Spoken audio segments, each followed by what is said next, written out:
I think the biggest scary part for a lot of ERG leaders, especially those who've been leading certain ERGs for a long time, is they get worried that if they leave, all of the work would have been for nothing. If you want to make community, you have to be patient. You have to be patient with the progress of how community will fluctuate. Like there's gonna be highs and there's gonna be lows. There might be times where you're in a head-to-head opposition because the company needs far outweigh maybe what the ERG needs. So trying to find a way to not take it personal, because at the end of the day, this is your job.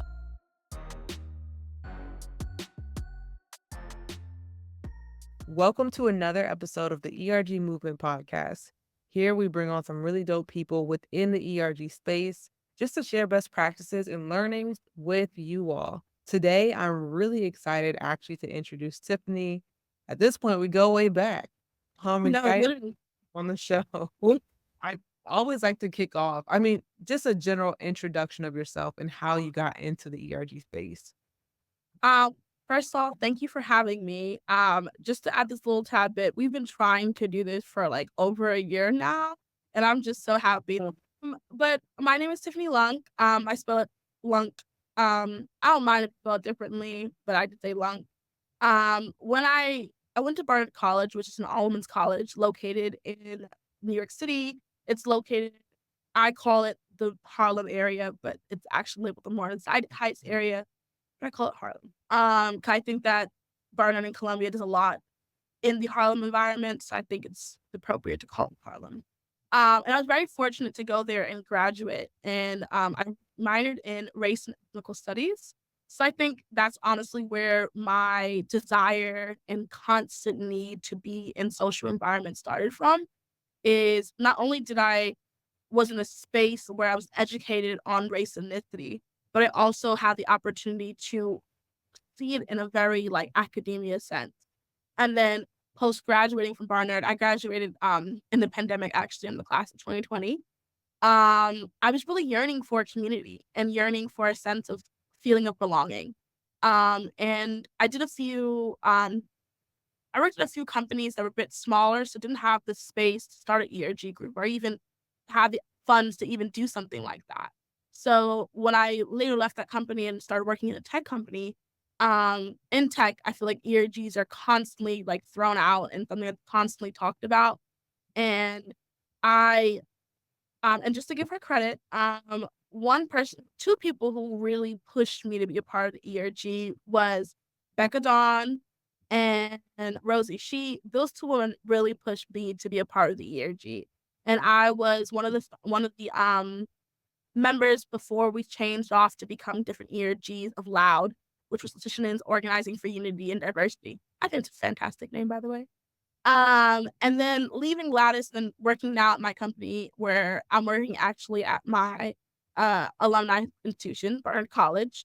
I'm actually supporting and leading the disability ERG group. And I'm very happy that I got to kind of move in this way. But what really started my love and yearning for ERGs was just the aspect of community, and just wanting to feel like I had a space where I belong. So many great things in there already. I love your mention of community over and over again because unfortunately I feel like ERGs are losing that community feel to it. I'm curious, what are some things that you're able to take from your major in college into the ERG space? Really great question. I actually never like thought about. Um, but I think like lately, being in my new role where I'm working at the institution where I graduated from, I'm like, wow, I see a lot of what I've learned academically, like speaking, how it has influenced me in my working corporate life now. And I would say one of the biggest things that kind of like helped me with studying race and ethnicity was the aspect of learning outside of my culture. So I think and I identify as a Black woman, and coming from that community, I feel like I'm constantly taught that I'm a minority. And even that word, like I'm a minority, like I am a small percentage comparable to the majority. I just couldn't fathom that. I was like, no, like we can't be the only minority. Like there has to be other minority. And my course, my minor, really helped me to have a better understanding of there you're not the only, and I don't like to use the word minority, I like to use the word marginalized group. And I later learned there are other folk who are being marginalized, and there are other individuals who don't have the space to voice themselves. And being able to see that, and experiencing that and hearing stories, like I had one class, I think her name was Jennifer Lee, and it was talking about the Asian American paradox. And I, never really knew much about, like, the Asian American experience or just people who identify as being Asian, at all. Like, I was constantly surrounded by people who identify with Blackness or was associated with Blackness, like, as Latino, or if you're, um, like, a different form of Blackness. I've always learned that realm. I've never learned anything other than, so getting exposure into other spaces really showed me, like, it's actually more out there. And it's important for me if I want to be an advocate for my own group to be an advocate for others. I think that's like how a lot of revolutions were able to move forward in the way they do. Like, like it's something big about having not only your collective individual supporting you, but also your allies, people who may not identify with the group on like a physical sense, but relate to the group on a more like personal level, or just see that this group needs to have support. So I kind of really resonated with that message and just wanted to continuously flourish that with others. I actually have this quote that I live by. It's called it said, "Let us be the ancestors that our descendants will thank," and it's by Willem Kook. And I really love that quote because it highlights and reminds me each and every day that like what I'm doing in this life, yes, it is my life and I'm the main character, but it also has implications for the future to come. And like the same way I keep talking about, oh, I wish I had this, I wish the old generation did this, or I wish someone would tell me this. I can be that for the future to come and show them that there is a light at the end of the tunnel, you know? So kind of what I hope to pay forward to myself and to others as well. I love that, and I think that ERG leaders are excellent at that. We're, uh, selfless people who volunteer to just make a better place for others, which I think is just like it's just amazing work that I don't think ERG leaders get enough credit for. I know that you mentioned community is also one of the things that you were seeking and longing for. What are some tips that you have for ERG leaders around building that sense of community within their ERGs? I would say the biggest, and I think this really hits at the nail. I was fortunate enough to make it at the other end of a lot of like layoff or redundant and unemployment or whatever the word and choices they want to use if they don't want to use the word layoff. Uh, and I would say each and every one of those, you lose members who actually like who were not only hired, based on their skill sets, they were hired as them as a person.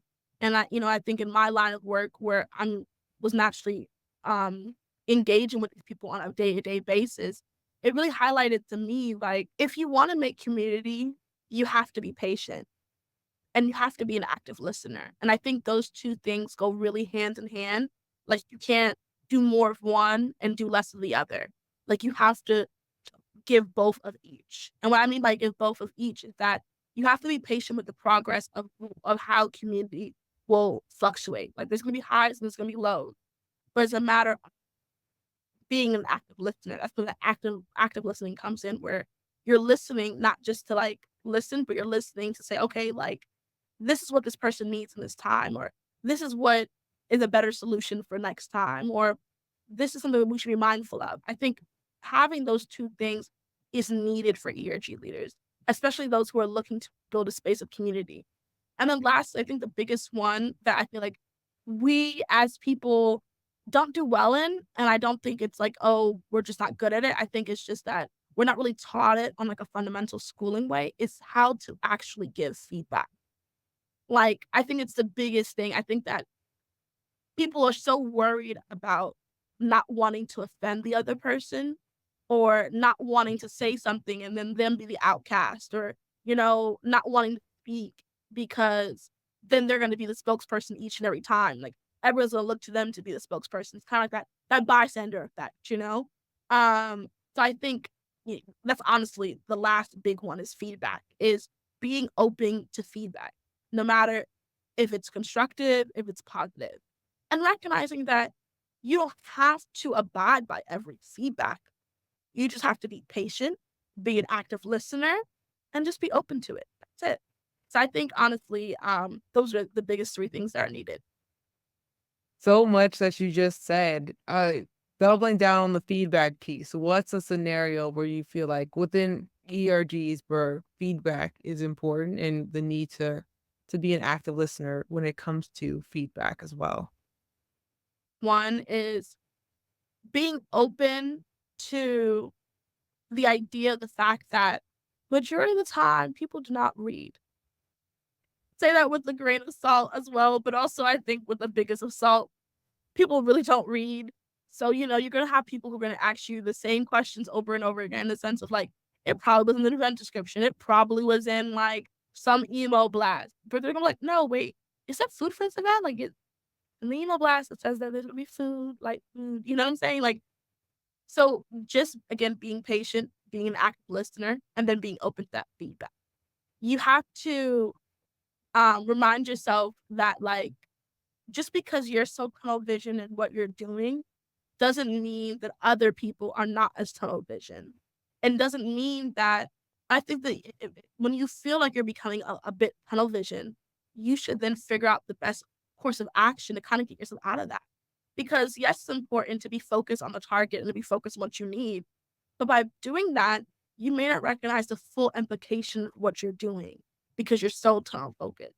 So I think being open to maybe you have a project or a plan in action, and other people are like, you know what, I don't want to take that stand.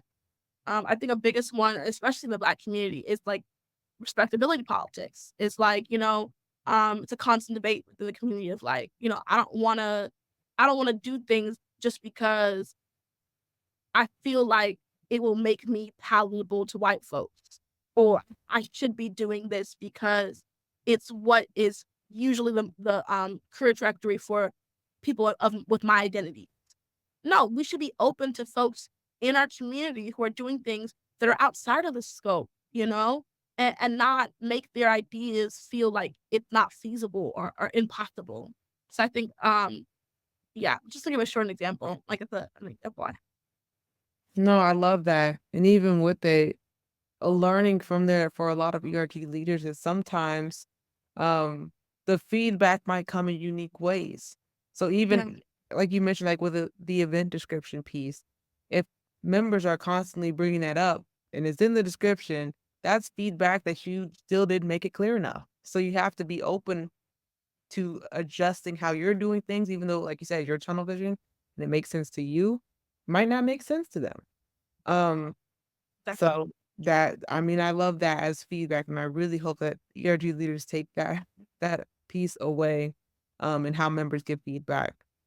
One final question, because I know we're coming up at time. It's like it's such a quick amount of time for these, but I love Okay. it makes it doable for people to listen to, but also gives us a reason to bring you back too. So I'm excited. Now, final question. When it comes to ERG leaders in general, what are some tips that you would give on how to like sustainably, well, just in general, if you had to leave an ERG leader with a tip or a thought, what would that be? I think like I can't think of like the only biggest tip, but I think like in a series of tips that I would give, the first one is try not to take it personal. And what I mean try and take it personal, I feel like it's a really easy thing to say, but a hard thing to do, especially when you're a leader of an ERG group that is not only that may not only be like like you share the interest in the group, but also you identify with the group. Like there's something that it's part of you as a person. And I reason why I say don't take things so personal or try and take things personal is you might have a tunnel vision again idea of what the group should look like. But other people in the group might have a whole different idea or might have different ideas on how to make it better. So don't take their feedback or take their critique on the space to mean that you are doing a horrible job. or that you aren't, um, you're not picking up all of the things that you need to pick up.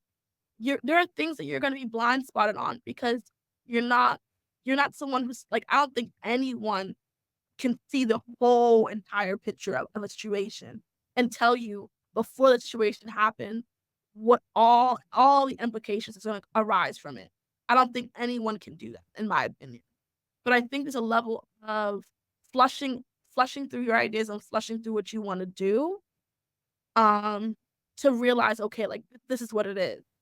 And not to allow the progress or progression of what you're doing to break you down to the point of you're taking things personal.